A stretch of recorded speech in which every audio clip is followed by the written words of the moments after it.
আজকের এই ভিডিওতে আমরা ফুড এসআই এর শিফট 4 এর পার্ট 1 এর অঙ্কগুলি করব। এখানে আমরা প্রথম 25টি অঙ্ক করব, তার পরের পার্টে আমরা পরে 25টি অঙ্ক করব। তো এই যে অঙ্কগুলি আমরা করছি, এর যে প্রশ্নগুলি আমাদের টেলিগ্রাম চ্যানেলে দেওয়া থাকছে, আমি ওখানে পোস্ট করে দিচ্ছি। তো তোমরা সেখান থেকে প্রশ্নগুলি ডাউনলোড করে নেবে এবং তোমরা প্রিন্ট আউট করে প্র্যাকটিস করা শুরু করে দেবে। তো চলো দেখে নেওয়া যাক আজকের প্রশ্নগুলি কি কি আছে। প্রথম প্রশ্ন বলছে √20 প্লাস √20 প্লাস √25 এর মান কত? তো আমরা দেখতে পাচ্ছি এখানে আছে √20 প্লাস আবার √20 প্লাস কি আছে এখানে √25। তো আমরা প্রথমে এটা রুট করলে কত হবে 5, সেটা এর সঙ্গে যোগ হয়ে এটাও আবার 5 হয়ে যাবে। 25 এর এটা এর সঙ্গে যোগ করলে 25 হবে, 25টা রুট করলে আবার 5 হবে, এই 5টা এর সঙ্গে যোগ করলে আবার কি হবে 25, 25 এর রুট করলে আলটিমেটলি আমাদের 5 বেরিয়ে আসবে। তো অপশন সি সঠিক উত্তর হয়ে যাবে।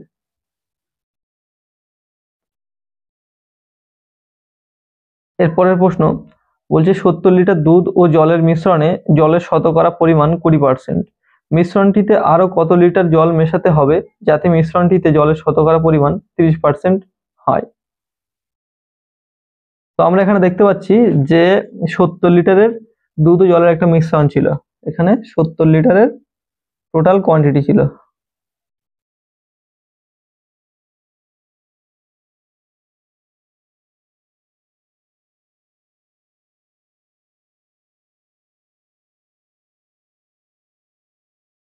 তো এখান থেকে বলছে যে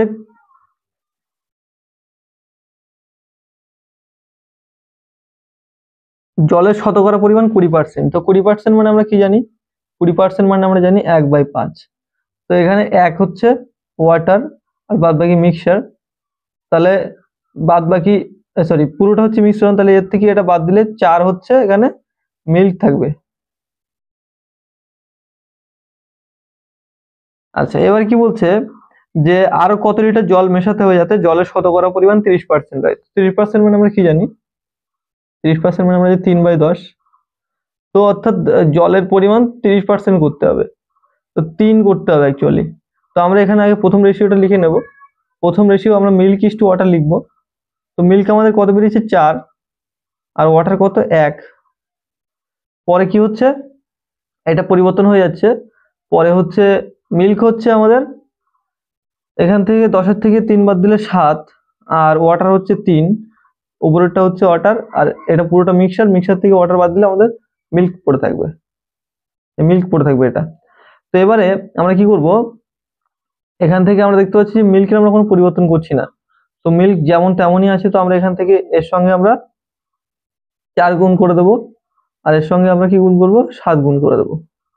তাহলে এর সঙ্গে যদি 7 মানে দুটো সমান হয়ে গেল মিল্ক দুটো, তাহলে তাহলে এখানে আমরা 7 গুণ করবো, এর সঙ্গে 7 গুণ করেছি, তাই এর সঙ্গে 4 গুণ করবো, এখানে নিচে 4 গুণ করেছি। তাই আমরা দেখতে পাচ্ছি এখানে 7 থেকে এখানে কত হচ্ছে 3 12 হচ্ছে, 7 থেকে 12 হচ্ছে, অর্থাৎ 5 বেড়েছে।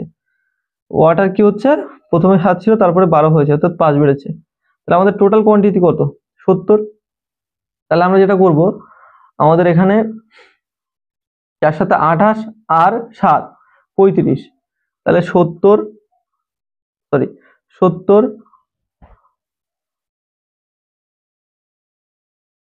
70 বাই হচ্ছে আমাদের টোটাল কোয়ান্টিটি কত, এটা 4 7 28 আর 7 35, টোটাল হচ্ছে 35। তাহলে টোটালটাকে আমরা টোটাল দিয়ে ভাগ করলাম, আর আমাদের লাগবে কি 5 লাগবে, এইটার মান লাগবে, তো আমরা 5 গুণ করে দেবো। তো এটা এর সঙ্গে কেটে দিলে 7 হবে, 7 10 কে 70, অর্থাৎ 10 লিটার আমাদের সঠিক উত্তর হয়ে যাবে অপশন বি। এটা আরো অনেক অন্যভাবে করা যায়, তো আমার কাছে এটা সবচেয়ে সহজ মেথড, কারণ এখানে ভুলার কোনো সম্ভাবনা নেই, একদম মেথডিক্যালি এটা সবাই করতে পারবে। এর পরের প্রশ্ন বলছে দুজন ব্যক্তির আয়ের অনুপাত 2:3 এবং খরচের অনুপাত 5:9। যদি দুই ব্যক্তির মাসের শেষের 600 টাকা মাসের শেষে 600 টাকা করে জমা করে, তাদের তাহলে প্রথম ব্যক্তির মাসিক আয় কত? তো দুজন ব্যক্তি তাদের আয়ের অনুপাত আমরা এখানে লিখে নিই, ইনকামের অনুপাত। ইনকামের অনুপাত হচ্ছে 2:3, আর হচ্ছে তাদের কি বলছে খরচের অনুপাত এক্সপেন্ডিচার, কি বলেছে এক্সপেন্ডিচার বলেছে 5:9। এবার বলেছে তারা দুই ব্যক্তি মাসের শেষে 600 টাকা করে জমা করে, অর্থাৎ তাদের সঞ্চয়ের যে পরিমাণ সেটা একই। তো আমরা কি করব, এখানে আমরা দেখতে পাচ্ছি এখান থেকে 3 থেকে 9 এসছে, 3 থেকে 9 গ্যাপ কত 6, আর 2 থেকে 5 গ্যাপ কত 3। তো এই যে গ্যাপটা আছে এটাকে আমাদের সমান করতে হবে, তার কারণ আমরা এই যে আমাদের আয় আছে, আয় থেকে ব্যয় বাদ দিলে যেন দুইজনের সমান হয়, তো সেটা করতে হবে। তো সেটা করতে গেলে আমরা কি করব, এদের যে গ্যাপ আছে নিচের সেই গ্যাপটা, এদের দুজনের গ্যাপটা দেখবো।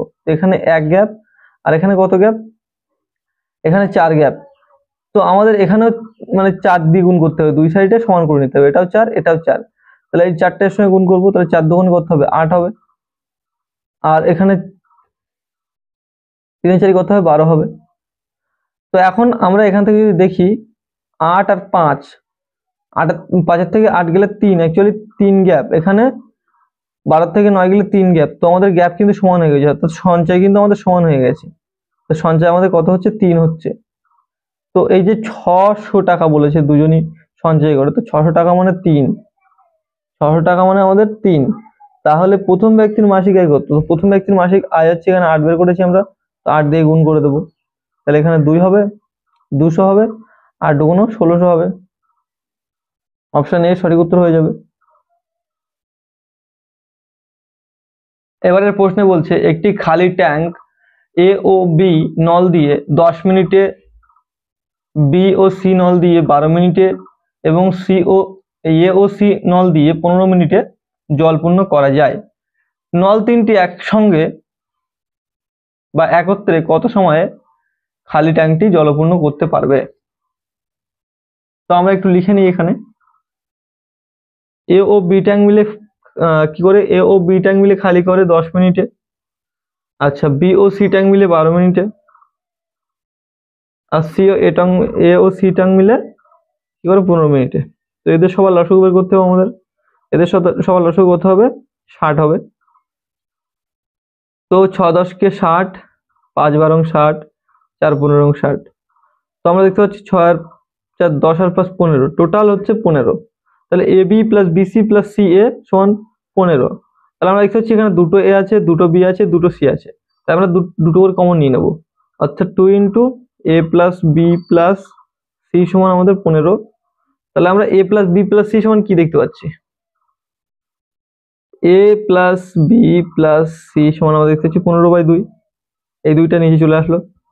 এবারে আমাদের কি প্রশ্নে কি বলেছে যে নল তিনটি একত্রে কত সময় খালি করবে, অর্থাৎ আমাদের এই যে নল তিনটির এফিসিয়েন্সি বার হলো, এটা নল তিনটির এফিসিয়েন্সি এটা বার হলো।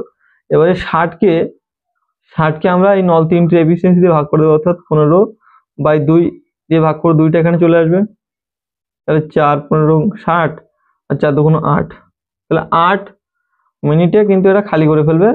অপশন এ সঠিক উত্তর হয়ে যাবে।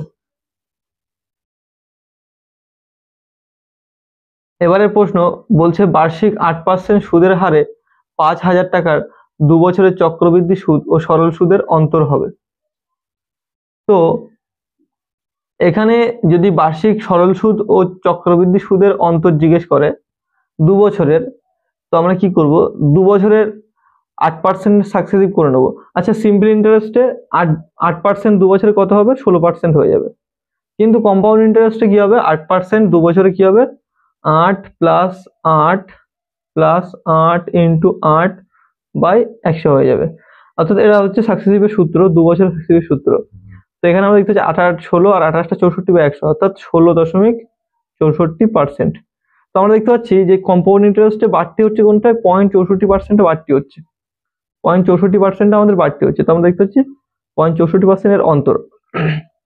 আচ্ছা এবারে আমাদের কি কত টাকা ছিল টোটাল 5,000 টাকা, এই 5,000 টাকা মানে আমাদের 100% এর ভ্যালু, এটা তো পার্সেন্ট।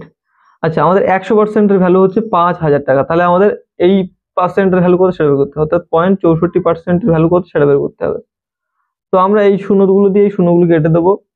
আচ্ছা এবারে আমরা এই পয়েন্ট তুলে দিয়ে নিচে শূন্য লিখতে পারি দুটো, তার সঙ্গে এটা কেটে যাবে, আর 4 5 20, শূন্য কেটে যাবে, হাতে 2 থাকবে, আর 5 6 30, আর 2 এ 32 হয়ে যাবে, অর্থাৎ আমাদের অপশন ডি সঠিক উত্তর হয়ে যাবে।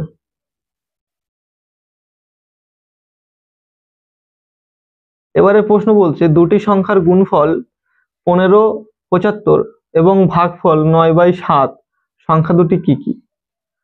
তো দুটি সংখ্যার গুণ করার ফলে শেষের সংখ্যাটি 5 এসছে, তো অপশন বি 3 1 3, কখনো 5 আসছে না।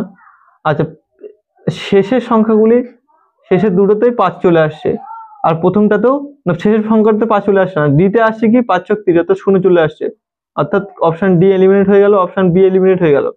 এখন আমাদের কাছে আছে অপশন এ আর অপশন সি। এবার আমরা একটু ভাগ করে নেব। আমরা 5 দিয়ে যদি দুটোকে ভাগ করি, তাহলে প্রথমে 5 নং 45, অপশন এ 5 নং 45 আর 5 7 35, তাহলে 9/7, অর্থাৎ আমাদের অপশন এ সঠিক উত্তর হয়ে যাচ্ছে। 45 ভাগ যদি আমরা 35 করি, আমরা দেখতে পাচ্ছি 9/7 হচ্ছে, তো আমাদের অপশন এই সঠিক উত্তর হয়ে যাচ্ছে। তো এবারের প্রশ্ন বলছে 87 পাওয়ার 19 মাইনাস 6 কে 88 দ্বারা ভাগ করলে ভাগশেষ হবে। তো এখানে আমরা দেখতে পাচ্ছি 87 পাওয়ার 19 বিয়োগ 6 কে আমরা 88 দিয়ে ভাগ করছি।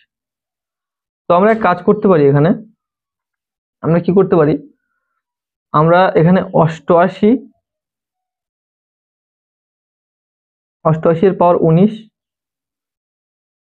মাইনাস আমরা কি করতে পারি 1 এর পাওয়ার 19 মাইনাস 16, সরি মাইনাস 6, এটা বা 88 আমরা লিখতে পারি। তাহলে আমরা 88 থেকে জাস্ট 1 বাদ দিচ্ছি, তাহলে আমাদের এটা চলে আসছে, 88 থেকে 1 বাদ দিচ্ছি, এটা চলে আসছে। তো আমরা দেখতে পাচ্ছি 88 সঙ্গে এই 88 পুরোপুরি ভাগ চলে যাবে, মানে এই 88 মধ্যে 88 পুরো ভাগ চলে যাবে। এখন পড়ে থাকবে কি আমাদের 1 এর পাওয়ার 19 মাইনাস 6। তো 1 এর পাওয়ার যদি অড থাকে, অর্থাৎ এটা বিজোড় পাওয়ার আছে, তো সেজন্য এই মাইনাসটা মাইনাস থেকে যাবে, অর্থাৎ -1 পাওয়ার যাই থাক একই তো থাকবে, তাই না? এ তো পাল্টাবে না, শুধু প্লাস মাইনাসে পাল্টাতো। আচ্ছা, এখানে যেটা আছে এটাই থেকে যাবে, -6। তো আলটিমেটলি আমাদের কত হচ্ছে, -7 হচ্ছে। তো এই যে -7, এবার এই 88 কে কোনো কিছু ভাগ করলাম, এবার মাইনাসে তো রিমাইন্ডার কখনো আসে না, ভাগশেষ তো কখনো মাইনাসে আসে না। তো আমাদের কি করতে হবে, এই 88 থেকে এই -7 বাদ দিতে হবে। 88 -7 বাদ দিলাম, তাহলে আমাদের কত থাকলো, 81। তাহলে আমাদের অপশন সি সঠিক উত্তর হয়ে গেল। এ ধরনের প্রশ্নগুলি এভাবে করতে হয়। এর পরের প্রশ্ন বলছে পরপর 3টি স্বাভাবিক অখণ্ড সংখ্যার গুণফল 120, সংখ্যা 3টির যোগফল কত? 3টি স্বাভাবিক সংখ্যার অখণ্ড সংখ্যার গুণফল। তো সংখ্যাগুলি আমরা কি জানি না, আমাদের অ্যাজিউম করতে হবে। এখানে আমরা কিভাবে অ্যাজিউম করতে পারি, এখানে আমরা কি করতে পারি, 4 5 আর 6 কে গুণ করে দিতে পারি। যেহেতু 120, অর্থাৎ 5 তো থাকবেই, 5 না গুণ করলে তো কখনোই 120 হবে না, কারণ পেছনে শূন্য আসবে না। তো আমাদের একটা 5 থাকবে। আচ্ছা, 5 এর পরে আমরা কি নেব, 6 নেব, আর আমরা 7 নিতে পারি। তাহলে 5 7 35, 35 কে 6 বার গুণ করলে 120, এটা অনেক বেশি হয়ে যাচ্ছে। তো আমরা এখানে 4 করি, 4 5 20, আর 6 করি 120, অর্থাৎ এটা আমাদের সঠিক হয়ে যাচ্ছে। অর্থাৎ পরপর সংখ্যাগুলি কি, 4 5 আর 6, তো এগুলোকে যোগ করলে কত হবে, 6 4 10 আর 5 15, অর্থাৎ এগুলো যোগফল হবে 15, অর্থাৎ আমাদের অপশন বি সঠিক উত্তর হয়ে যাবে। এবারে প্রশ্ন বলছে বার্ষিক 5% হারে 900 টাকার 2.2/9 বছরের চক্রবৃদ্ধি সুদ কত হবে? তো এ ধরনের প্রশ্নে আমাদের রেশিও করে করাটাই বেটার হবে। এখানে সাকসেসিভ করলে একটু সমস্যার সম্মুখীন হতে হবে, তো আমরা এখানে রেশিও করে করি। আমরা 5% মানে আমরা কি জানি, 5% মানে আমরা জানি 1/20। তো কম্পাউন্ড ইন্টারেস্টের ক্ষেত্রে আমরা এভাবে লিখি 20:21। এটা হচ্ছে আমাদের প্রিন্সিপাল, আর এর সঙ্গে এই উপরেটা হচ্ছে ইন্টারেস্ট, তো ইন্টারেস্ট যোগ হয়ে হলো 21। তাহলে আমরা প্রিন্সিপাল আর অ্যামাউন্ট লিখলাম, এখানে প্রিন্সিপাল, এখানে অ্যামাউন্ট লিখলাম। এবারে আমরা এটা 2 বছর করব, তাই না? 2 বছর করবো এটা, তাহলে আরেকবার লিখতে হবে আমাদের। এটা লিখলাম। এবারে কি বলছে, 2 × 2 = 9 বছর। তো আমাদের 2 বছর তো প্রথমে হয়ে গেছে, আর 2/9 এটা আছে, এটা আমাদের করে নিতে হবে। তো এখানে 5% ইন্টু 2/9 এটা যদি আমরা করি, তাহলে আমরা কি দেখতে পাচ্ছি, 5% মানে কি 1/20, তাহলে 5/141। এটা করলেই আমাদের কত হচ্ছে, এটা করলে হচ্ছে 20। আর তাহলে কত হচ্ছে এটা, এটা করে দিলে হচ্ছে 10। তাহলে 1/90, 1/90 হচ্ছে। তাহলে আমরা এখানে প্রিন্সিপাল এখানে 90 লিখবো, আর এটা এখানে যোগ করে আমরা 91 লিখে দেবো। আচ্ছা, এবারে আমরা একটু কাটাকুটি করতে পারি এখান থেকে। সেটা হচ্ছে আমরা এখানে 3 দিয়ে কাটতে পারি, 3 × 7 = 21, আর 3 × 3 = 90। আবার আমাদের 30-এর চেয়ে এখানে 30, তাহলে আবার এখানে 3 × 7 = 21, আর 3 × 3 = 90। তাহলে আমাদের এই 3 × 10 = 30, তাহলে এখানে আমাদের 10 এসছে। তাহলে আমরা যদি টোটাল করি তাহলে কি দেখতে পাবো, 20 × 20 = 400, 410 কে 4000 ইস্টু এখানে প্রথমে 91 এর সঙ্গে 7 গুণ করি, তাহলে কত হবে আমাদের একটু দেখে নিই। 91 এর সাথে 7 গুণ করলে 7 × 1 = 7, 7 × 5 = 63। আর এর সঙ্গে আবার 7 গুণ করতে হবে আমাদের, তাহলে 7 × 7 = 49, 9 হাতে 4, আর 3 × 7 = 21, আর 4 × 25 = 5, হাতে 2, 7 × 7 = 42, আর 2 × 44। তাহলে এটা হচ্ছে 4459, এটা আমাদের আসছে। এবারে এখান থেকে আমরা দেখতে পাচ্ছি 459, এটা আমাদের প্রিন্সিপাল, এটা অ্যামাউন্ট। তাহলে এটা আমাদের কি, এটা আমাদের ইন্টারেস্ট। এবারে আমাদের এই ইন্টারেস্টে কত হবে সেটা জিজ্ঞেস করছে, আর আমাদের দিয়ে রেখেছে কত, 900 টাকা। তো আমরা কি করবো, এখানে আমরা 900 টাকাকে ভাগ করব, এটা আমাদের প্রিন্সিপাল ছিল, আর আমাদের প্রিন্সিপাল এখানে কত বেরিয়েছে, এখানে বেরিয়েছে 4000 টাকা, এটা লিখলাম। ইন্টু আমাদের এটা করতে হবে 459। তো আমরা এগুলো কেটে দিই, এটার সঙ্গে এটা কেটে দিলাম। আচ্ছা, এখানে 459 না লিখে আমরা এখানে 460, 60 করে নিতে পারি, এটা একদম কাছাকাছি, তো 60 করে নিতে পারি, 460 করে নিলাম। 460 করে নিলে এই শূন্যটার সঙ্গে এটা কেটে গেল। আচ্ছা, এখন এটার সঙ্গে আমরা এটা কাটতে পারবো, 23 × 2 = 46, তাহলে নিচে এখন 2 থাকছে। আচ্ছা, এবার আমরা 9 সঙ্গে এটা গুণ করে দিই, তাহলে 9 সঙ্গে এটা গুণ করলে কি, 3 × 27 = 7, হাতে 2, আর 9 × 2 = 18, আর 2 18, আর 2 কত, 20 হয়। এটা আসছে, এটা বাই 2 করতে হবে আমাদের। এটা বাই 2 করলে আমরা কি পাবো, 10 × 2 = 20, আর 3 × 2 = 6 পয়েন্ট সামথিং।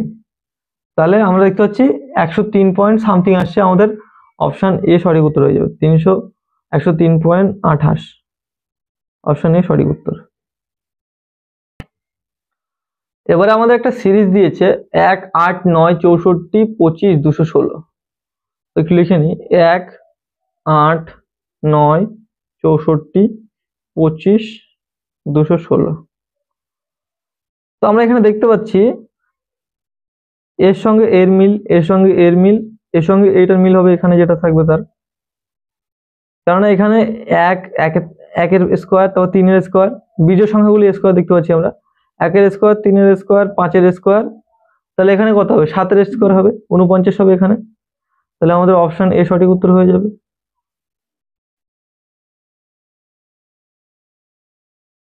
এবারে প্রশ্ন বলছে, একটি ক্রিকেটারের 64 ইনিংস পর্যন্ত একটি নির্দিষ্ট রানের গড় ছিল, কিন্তু 65তম ইনিংসে 0 রানে আউট হওয়ায় ইনিংসের গড় 2 কমে যায়, তাহলে তার বর্তমান রানের গড় কত? তো আমরা কি করবো, এখানে আমাদের 64 প্রথম ইনিংস খেলেছিল এবং একটা গড় ছিল নির্দিষ্ট রানের। তো আমরা এখানে কাজ করতে পারি, আমরা 64 এখানে লিখলাম, আর আমরা গড়টা ধরে নিচ্ছি আমাদের এক্স গড় ছিল, এক্স ছিল আমাদের গড়। তো টোটাল যোগফল কত হবে, আমরা টোটাল ইনিংসের সঙ্গে বা টোটাল নাম্বার অফ ম্যাচের সঙ্গে আমরা গড়টাকে গুণ করে দেবো, দিলে আমাদের এটা টোটাল যোগফল চলে আসবে। তো এই যে 64 এক্স সমান আমাদের কি হয়েছে, 65তম রানে 2 কমে গেছে, তাহলে 65তম রান, তাহলে 65 আর 2 কমে গেছে, মানে এক্স এর থেকে 2 কমে গেছে, তাহলে এক্স মাইনাস 2 এটা হয়ে গেছে। তো এটা করলে আমাদের এক্স এর মান বের করলে আমরা এখান থেকে গড় পেয়ে যাব। তো আমরা এখান থেকে এক্স এর মান বের করে নিই, 64x সমান 65x মাইনাস 130। তো এখান থেকে এটা এদিকে আসবে, তাহলে এখানে আসলে কি মাইনাস এক্স হয়ে যাবে, এটা মাইনাস এক্স সমান মাইনাস 130। তাহলে এক্স এর মান কত হবে 130। এবার কি বলছে, তাহলে বর্তমান রানের গড় কত, অর্থাৎ এখন তো এই 130 থেকে 2 কমে গেছে, তো 130 থেকে 2 কমিয়ে দিলে কত হবে 128 হয়ে যাবে। এভাবে আমরা করতে পারি, এটা হচ্ছে আমাদের অপশন বি সঠিক উত্তর। কিংবা আমরা আরেকভাবে এটা করতে পারি, আমাদের জাস্ট একটা জিনিস খেয়াল করতে হবে। এখানে আমরা কি করব, আমরা দেখতে পাচ্ছি এখানে 64টা আমাদের প্রথম ম্যাচ ছিল, সেখানে আমাদের গড় ছিল কত আমরা জানি না, আমরা ধরে নিচ্ছি এখানে এক্স ছিল, এক্স ছিল আমাদের গড়। এবার তারপরে আরেকটা ম্যাচ খেলা হয়েছে 65তম, সেটা খেলার পরে আমাদের ম্যাচের যে গড়, সেই গড়টা কমে গেছে এক্স মাইনাস 2 হয়ে গেছে, অর্থাৎ এক্স এর থেকে 2 কমে গেছে, তো এক্স মাইনাস 2 হয়েছে। এখান থেকে আমরা দেখতে পাচ্ছি এখানে আমাদের গ্যাপ কত -2। তো এই যে -2টা আমরা এর সঙ্গে গুণ করে এখানে বসাতে পারি, এর সঙ্গে গুণ করে এখানে বসাতে পারি। তো আমরা এর সঙ্গে গুণ করে এখানে বসিয়ে দিই, তাহলে এখানে আমরা কি করতে পারছি 65 × 2, তাহলে কত 130। তো এটা আমাদের আগের গড় ছিল, এবার এখন আমরা এই আগের গড় থেকে 2 বিয়োগ করে দেবো, 128 হয়ে যাবে। এভাবে আমরা করতে পারি। তো এবারে প্রশ্ন বলছে প্রথম 100টি স্বাভাবিক বিজোড় সংখ্যার সমষ্টি কত। 100টি স্বাভাবিক বিজোড় সংখ্যার সমষ্টি। তো আমরা যদি একটা জিনিস দেখি যে প্রথম দুটি বিজোড় সংখ্যার যোগফল কত বা সমষ্টি কত। প্রথমে বিজোড় সংখ্যা কত 1 প্লাস তার পরেরটা কত 3, 1 আর 3 করতে হয় 4। তো আমরা দেখতে পাচ্ছি দুটো সংখ্যার জন্য কি হলো, তার স্কোয়ার 4 হয়ে গেল, অর্থাৎ এই দুটো 2 এর সঙ্গে 2 গুণ হয়ে গেল। আমরা 3টি করে দেখি, এখানে 1 প্লাস 3 প্লাস আমাদের কত 5, তাহলে 5 আর 3 8 আর 9, আমাদের 9 হচ্ছে। তো আমরা তিনটে সংখ্যার জন্য কত পাচ্ছি 9 পাচ্ছি, অর্থাৎ 3 এর স্কোয়ার পেয়ে যাচ্ছে। তো আমাদের 100টি সংখ্যার জন্য কত পাবো আমরা, 100টি সংখ্যার জন্য 100 এর স্কোয়ার হবে, তো 100 এর স্কোয়ার কত হবে 10,000। অপশন এ সঠিক উত্তর হয়ে যাবে। এবারে প্রশ্ন বলছে স্টার স্থানে কোন অঙ্ক বসালে সংখ্যাটি 9 দ্বারা বিভাজ্য হবে। তো 9 দ্বারা বিভাজ্য তার নিয়ম কি বলে, 9 দ্বারা বিভাজ্যতার নিয়ম বলে পুরো সংখ্যাটি যোগফল 9 হতে হবে। তো আমরা দেখি, এখানে আমরা দেখতে পাচ্ছি 5 4 3 2 স্টার 7 আছে। তো 5 আর 4 9 কেটে গেল, 7 আর 2 9 কেটে গেল, 3 পড়েছে, 3 এর সঙ্গে কত যোগ করলে 9 হবে, তো 3 এর সঙ্গে 6 যোগ করলে 9 হবে, এখানে তাহলে 6 বসবে, তাহলে অপশন সি সঠিক উত্তর হয়ে যাবে।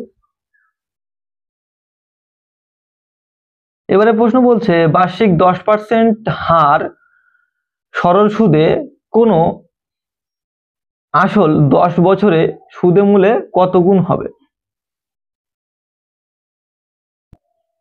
তো আমরা এখানে প্রিন্সিপালটাকে ধরে নেব যে 1, প্রিন্সিপাল সমান আমাদের কত 1।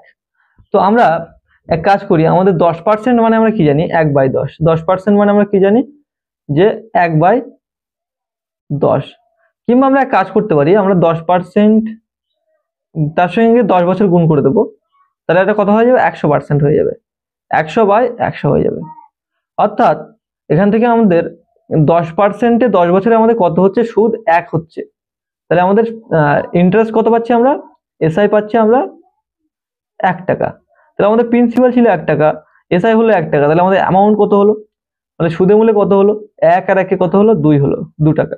তাহলে আমরা দেখতে পাচ্ছি প্রিন্সিপাল থেকে অ্যামাউন্ট এসছে, তো কত গুণ হয়েছে, এটা 2 গুণ হয়েছে। তো আমাদের অপশন বি সঠিক উত্তর হয়ে যাবে, যে আমাদের 2 বছরে 10 বছরে 10% হারে 2 গুণ হবে সুদে মূলে। এরপরের প্রশ্ন বলছে একটি ট্রেন একটি ল্যাম্প পোস্টকে 10 সেকেন্ডে এবং 50 মিটার দৈর্ঘ্য প্ল্যাটফর্মকে 14 সেকেন্ডে অতিক্রম করে, তাহলে ট্রেনটির ঘন্টায় কত কিমি গতিবেগ হবে।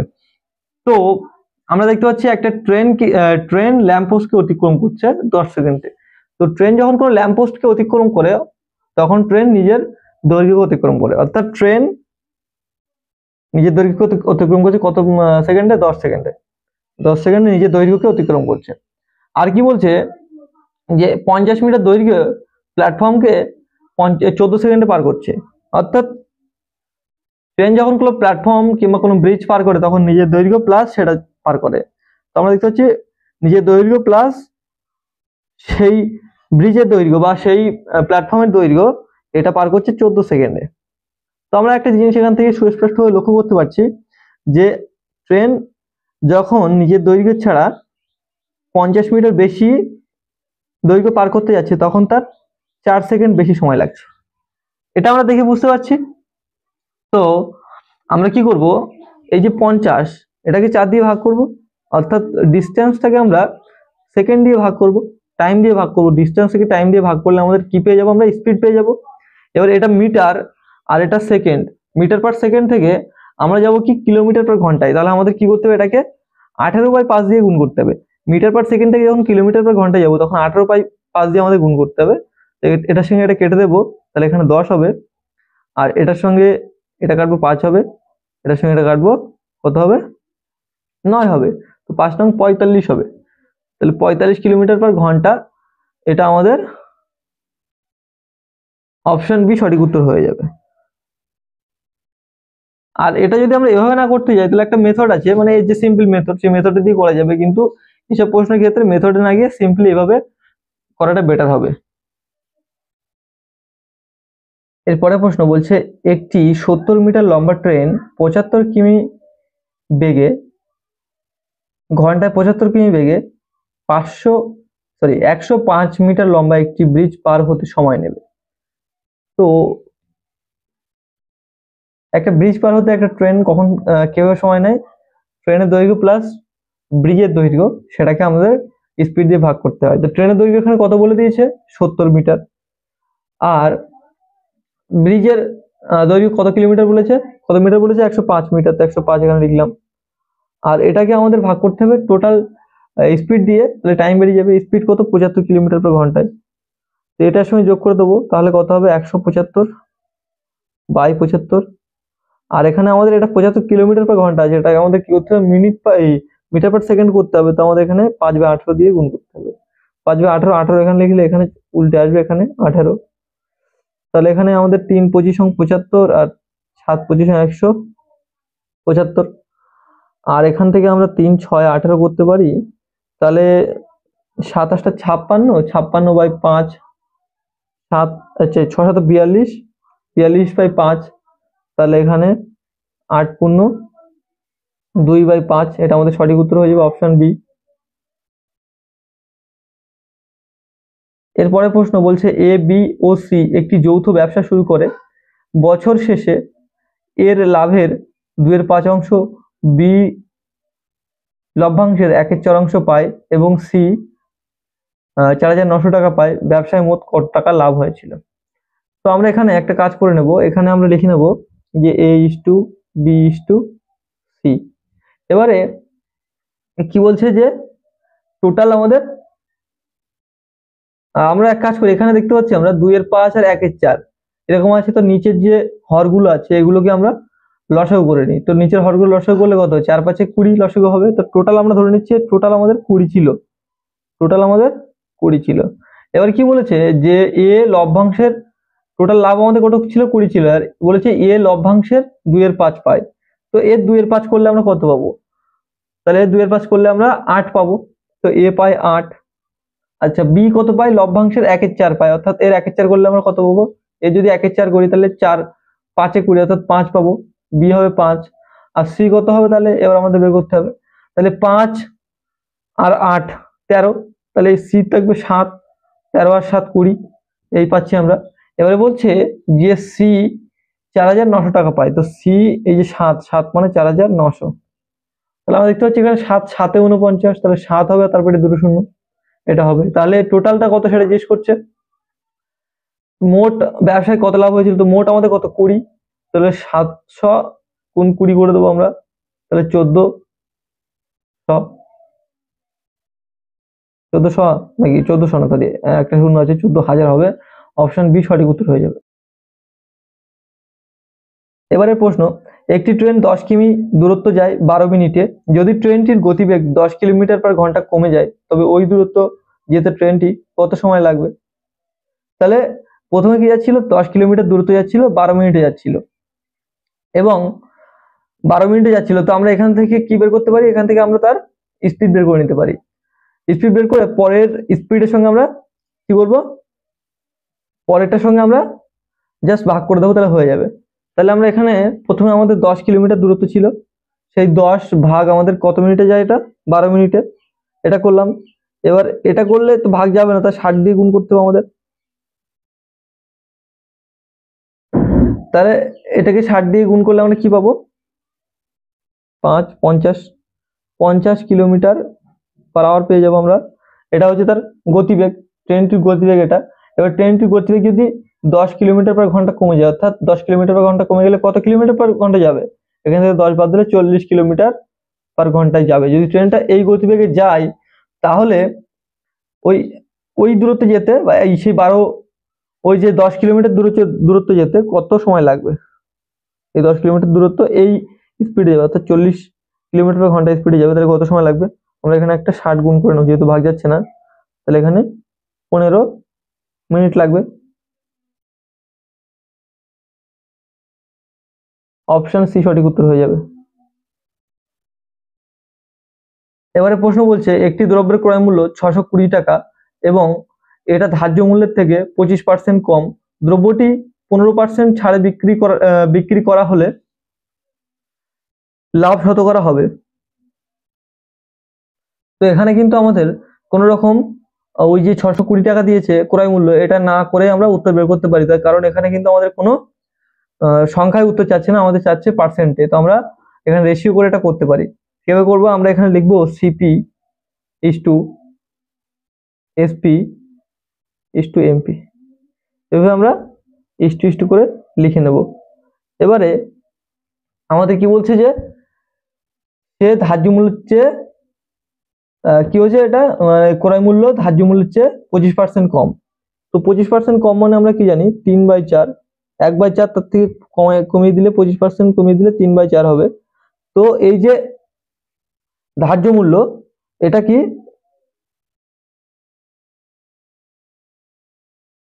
ওই যে একটি দ্রব্যের ক্রয় মূল্য এত টাকা এবং এটা ধার্য মূল্যের চেয়ে 25% কম, অর্থাৎ ধার্য মূল্যের চেয়ে 25% কম, অর্থাৎ কম কোনটা, সিপিটা, অর্থাৎ 3 হচ্ছে সিপি, আর ধার্য মূল্য কোনটা, নিচেটা নিশ্চয়ই 4টা। এবারে কি বলছে যে দ্রব্যটি 15% ছাড়ে বিক্রি করা হয়। তো 15% ছাড় মানে আমরা কি জানি, 17/20, 3/20 হয়, তার থেকে আমরা 20 থেকে 3 বাদ দেবো, তাহলে 17/20 হবে। তাহলে এই যে 17/20, 15% ছাড় মানে কি 17/20, তো 17/20 নিচেরটা কি এমপি, তাহলে আমরা এখানে নিচেরটা এমপির ঘরে লিখে দেবো, আর এই উপরেটা কি 17টা হচ্ছে এসপি, তো এসপি ঘরে এখানে লিখবো আমরা। এবার আমরা দেখতে পাচ্ছি এই এমপি এখানে 4 আছে, এখানে কত আছে, 20 আছে, তাহলে আমাদের এখানে এটা সমান করতে হবে, তো এখানে 5 দিয়ে গুণ করে দেবো, এখানে 5 দিয়ে গুণ করলে এখানেও 5 দিয়ে গুণ করতে হবে, এই সমান লাইনে। তাহলে এখানে 3×5 15, আর এখানে 17 ছিল, এখানে কোনো পরিবর্তন হয়নি, আর এখানে 20। তাহলে আমরা দেখতে পাচ্ছি যে শতকরা লাভ আমাদের কত হয়েছে, তাহলে আমাদের 15 টাকা কেনা আর বিক্রি হয়েছে 17 টাকায়, তাহলে 2 টাকা লাভ হয়েছে। তাহলে 2/15 ইন্টু 100, তাহলে 1/15 মানে আমরা কি জানি, 1/15 মানে আমরা জানি 6×2/3%, তার সঙ্গে আমরা 2 গুণ করে দেবো, অর্থাৎ 7×12 আর এখানে 4, তাহলে 13/1/3%। এটা আমাদের সঠিক উত্তর হয়ে যাবে, এটা আমাদের অপশন সি সঠিক উত্তর হয়ে যাবে। এবারে আমাদের একটা রিজনিং দেওয়া আছে 7, 15, 31, 63, 127। তো এটা কিভাবে হচ্ছে আমাদের দেখতে হবে। আমরা এখানে দেখতে পাচ্ছি 7-এর সঙ্গে কত যোগ করলে 15 হবে, 7-এর সঙ্গে 8 যোগ করলে 15 হবে, অর্থাৎ 7 + 1 8, আর সেটার সঙ্গে আমরা 7টাকে আবার যোগ করলাম, তাহলে 15 হলো। আর 15-এর সঙ্গে 16 যোগ করলে 31 হবে, 31-এর সঙ্গে 32 যোগ করলে 63 হবে, 63-এর সঙ্গে 64 যোগ করলে 127 হবে, 127-এর সঙ্গে 128 যোগ করলে কি হবে, 127-এর সঙ্গে 128 যোগ করলে 227 দুগুণ কত, 54, 1 55, 255 উত্তর হবে। আমাদের অপশন সি সঠিক উত্তর হয়ে যাবে, এটা এটা আমাদের অপশন সি সঠিক উত্তর হয়ে যাবে। এবারে কি বলছে, এবারে প্রশ্ন বলছে একটি কাজ 12 জন লোক 4 দিনে শেষ করতে পারে, এর 8 গুণ কাজ অর্ধেক সময়ে করতে গেলে কতজন লোক লাগবে। তো তো আমরা প্রথমে আগে বের করে নেব যে এখানে একটি কাজ 12 জন লোক 4 দিনে শেষ করতে পারে। তাহলে 12 জন লোক 4 দিনে শেষ করতে পারে, এটা হচ্ছে টোটাল কাজ এটা। এবার কি বলছে 8 গুণ কাজ অর্ধেক সময় শেষ করতে গেলে কতজন লোক লাগবে? তাহলে এর 8 গুণ কাজ, তাহলে 12 গুণ 4 গুণ 8, এইটা আমরা অর্ধেক সময় শেষ করব, অর্থাৎ আমরা এই যে সময় লাগতো সেটাকে আমরা 2 দিয়ে ভাগ করে দেবো, তাহলে অর্ধেক সময়। তাহলে এটা আমাদের কত সময় লাগবে এখন? এটা আমরা দেখতে পাচ্ছি এখান থেকে এটা আমরা এ করে দেবো, তাহলে এখানে এটা 4 হবে, 4 বারং 48, 48 দুগুণ 96, 96 দুগুণ 192, তাহলে 192 জন লোক লাগবে।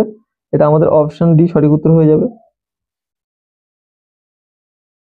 এবারে প্রশ্ন বলছে 3 এর পাওয়ার 1/3, 9 এর পাওয়ার 1/9, 3 এর পাওয়ার 1/5, 9 এর পাওয়ার 1/6 এর মধ্যে ক্ষুদ্রতম সংখ্যা হলো।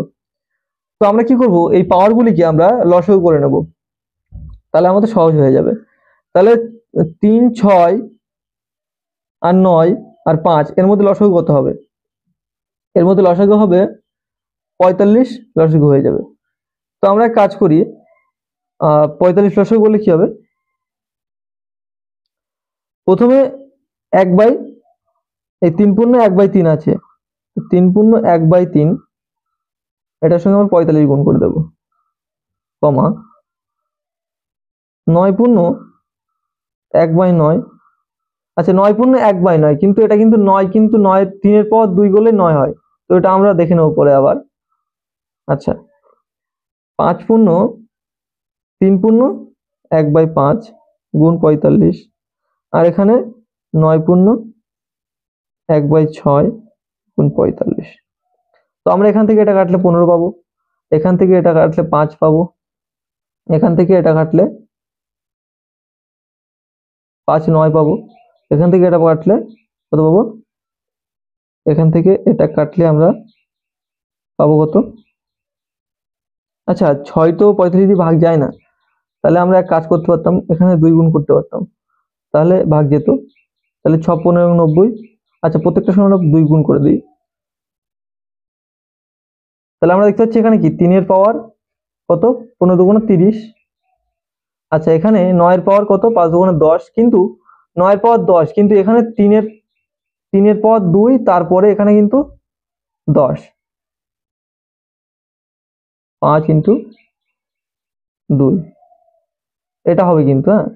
আচ্ছা তারপরে এখানে কি আছে? 3 এর পাওয়ার 9 ইন্টু 2 18, আর এখানে কত আছে? 9 এর পাওয়ার আছে কত?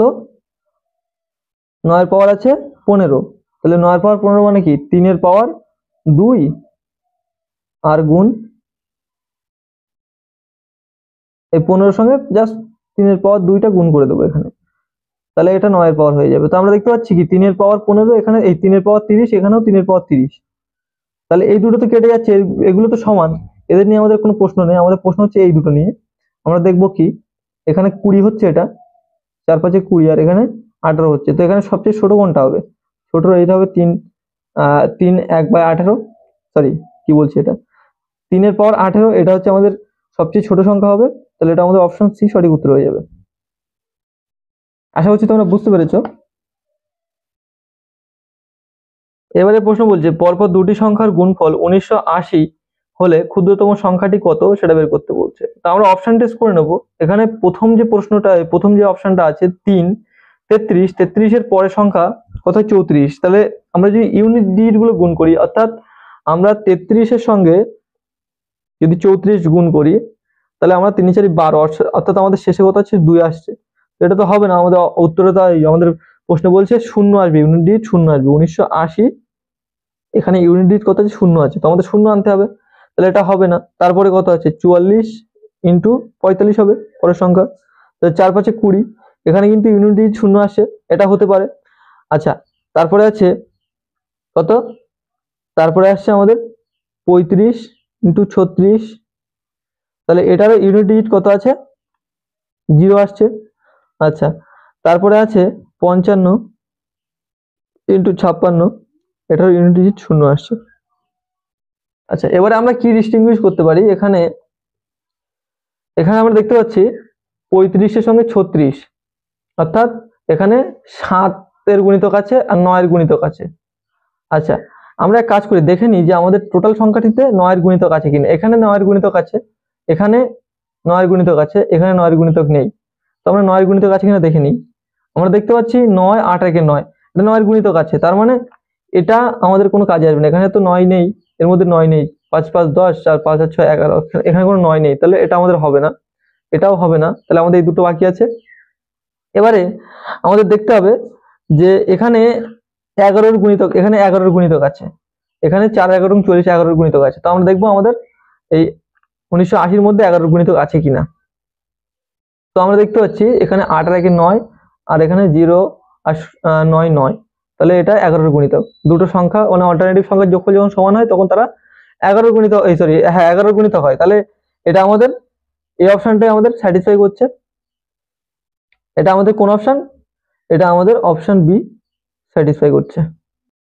এবারের প্রশ্নতে বলছে 6 অঙ্কের কোন বৃহত্তম সংখ্যাকে 7, 12, 5 ও 15 দ্বারা ভাগ করলে যথাক্রমে 5, 10, 3 ও 13 ভাগশেষ থাকবে। এখানে 4টে অপশন দিয়ে রেখেছে। তো আমরা কি করব, এই প্রশ্নটা করতে গেলে অপশন টেস্ট করব। অপশন টেস্ট সবচেয়ে শর্টেস্ট মেথড। তো আমরা এখানে আগে এগুলো লিখে নিই, তারপর দেখাচ্ছি। তো আমাদের সামনে এই অপশনগুলি আছে। তো এখানে আমরা একটা জিনিস দেখতে পাচ্ছি যে এখানে ভাগশেষের কথা বলা হয়েছে। ভাগশেষ কি কি দিয়েছে? 5, 10, 3 ও 13। তো 7 দিয়ে যখন ভাগ করা হয় তখন ভাগশেষ হয় 5, 12 দিয়ে যখন ভাগ করা হয় তখন ভাগশেষ হয় 10। এরকম ভাবে ভাগশেষগুলি হয়। এবারে আমরা একটা কাজ করতে পারি, সেটা হলো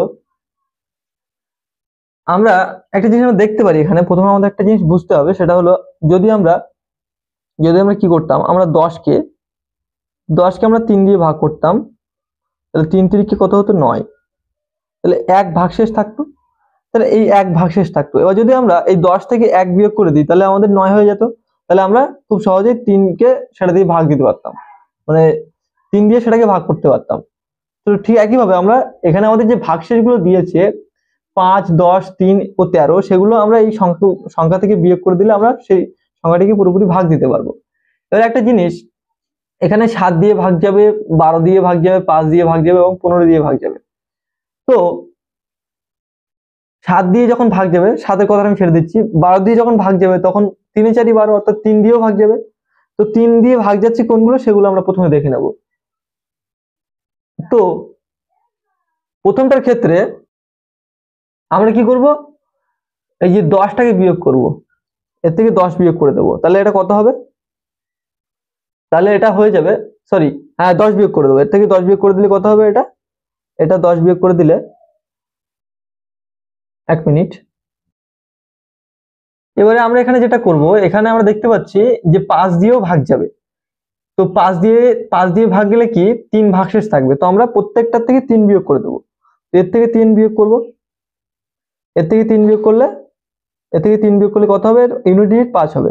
আচ্ছা, ইউনিট ডিজিট হলো 5। এর থেকে 3 বিয়োগ করলে ইউনিট ডিজিট হবে 5। এর থেকে 3 বিয়োগ করলে ইউনিট ডিজিট হবে কত? 7। এর থেকে 3 বিয়োগ করলে ইউনিট ডিজিট হবে 7। তো 7 দিয়ে তো ভাগ যাবে না, আমাদের তো 5 দিয়ে ভাগ যাবে। তাহলে এই দুটো আমাদের আছে, এই দুটো কিন্তু এলিমিনেট হয়ে গেছে। এই অপশন দুটো আর আমাদের কোনো কাজে লাগবে না, কারণ আমরা দেখে নিলাম যে 5 দিয়ে ভাগ যাচ্ছে না। আচ্ছা, এবারে আমরা কি করব, এখানে আমাদের এই দুটো অপশনকে দেখতে হবে যে এর মধ্যে কোনটা আমাদের ভাগ যাবে। এবারে আমরা 15 দিয়ে ভাগ করার চেষ্টা করব। তো 15 দিয়ে ভাগ করতে গেলে আমাদের 3 দিয়ে ভাগ যেতে হবে। তো 15 দিয়ে ভাগ করলে আমাদের 13 বিয়োগ করতে হবে। তো এর থেকে আমরা কি করি, 13 বিয়োগ করে দিই। তাহলে এর থেকে যদি 13 বিয়োগ করি তাহলে কত হবে? এটা হবে 5 শেষে, আর এটা হবে 9 95। তো আমরা দেখি এটা 3 দিয়ে ভাগ যাচ্ছে কিনা। এটা 3 দিয়ে যাচ্ছে, এটা 3 দিয়ে যাচ্ছে, এটা 3 দিয়ে যাচ্ছে, এটা 3 দিয়ে যাচ্ছে, এটা 3 দিয়ে যাচ্ছে, 8 এই 5 থাকছে। তাহলে এটা কিন্তু 3 দিয়ে যাচ্ছে না, তাহলে এটাও আমাদের হলো না, একমাত্র এই অপশনটা বাকি আছে। এবার আমরা এটাকে দেখে নেবো যে এর থেকে 13 বিয়োগ করবো, দেখবো 3 দিয়ে যাচ্ছে কিনা। তো এর থেকে 13 বিয়োগ করলে কত হবে? এটা হবে, এটা কত হবে? এটা হবে 5 আর এটা হবে 8। এবারে এটা 3 দিয়ে যাচ্ছে, এটা 3 দিয়ে যাচ্ছে, এটা 3 দিয়ে যাচ্ছে। আচ্ছা, এই 8, 5 আর 5 10 আর 8 18, 18 পুরো 3 দিয়ে যাচ্ছে। তাহলে এই অপশনটা কিন্তু আমাদের কারেক্ট অ্যান্সার হয়ে যাচ্ছে। তাহলে আমাদের অপশন বি সঠিক উত্তর হয়ে যাচ্ছে। তো এই অঙ্কটা এভাবে করতে হতো।